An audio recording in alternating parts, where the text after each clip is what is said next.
সৰুৰ পৰা আহিলোঁ। ছোৱালী দুজনীকে মই এটা সময়ত পঢ়াইছিলোঁ হয়নে, টিউশ্যন কৰিছিলোঁ।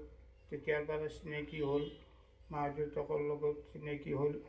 তেতিয়া তেওঁলোক বহু সৰু হৈ আহিছিল আৰু আজিলৈকে এইখন ঘৰত মই সদায় আহি থাকোঁ আৰু এই পূজা পাতল কেতিয়া পঢ়া বা তেনেকুৱা সকলো ধৰ্মীয় কাম কাজ কৰি থাকোঁ আৰু এই পৰিয়ালটোক সঁচাকৈ মোৰ খুব ভাল লাগে। বাহিৰত মই বহু বছৰৰ পৰাই পূজা কৰি আজি বিশেষকৈ মই কিছুমান গুৱাহাটীৰ ডাঙৰ ডাঙৰ অনুষ্ঠানত পূজা কৰিলোঁ।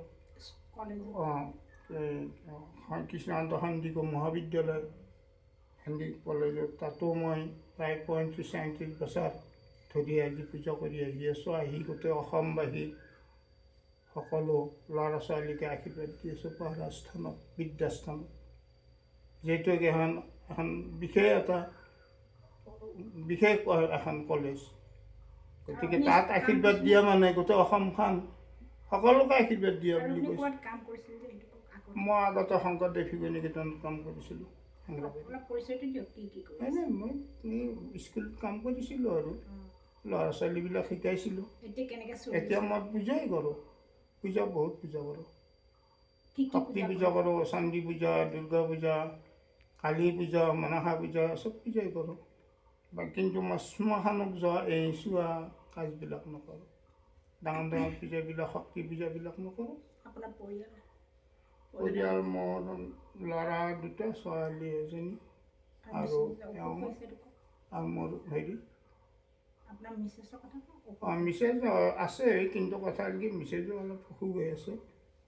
এতিয়া চিকিৎসা কৰি আছোঁ।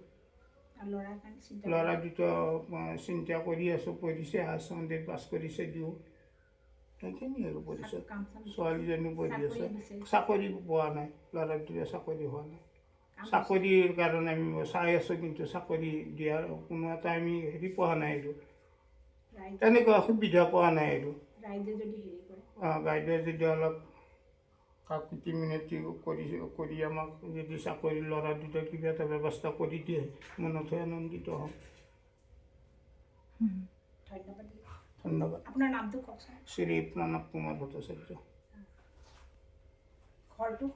ঘৰ নলবাৰী, বৰভাগ, পৰাগিছি গাঁও, থানা কমাৰকুছি। ইয়াতে মই থাকোঁ, গোটেই গুৱাহাটীতে ঘূৰি ফুৰি থাকোঁ। চানমাৰী, উত্তৰ জ্যোতিনগৰ এইবিলাক ঘৰৰ পৰা আহি মই পূজা পাতল কৰি থাকোঁ।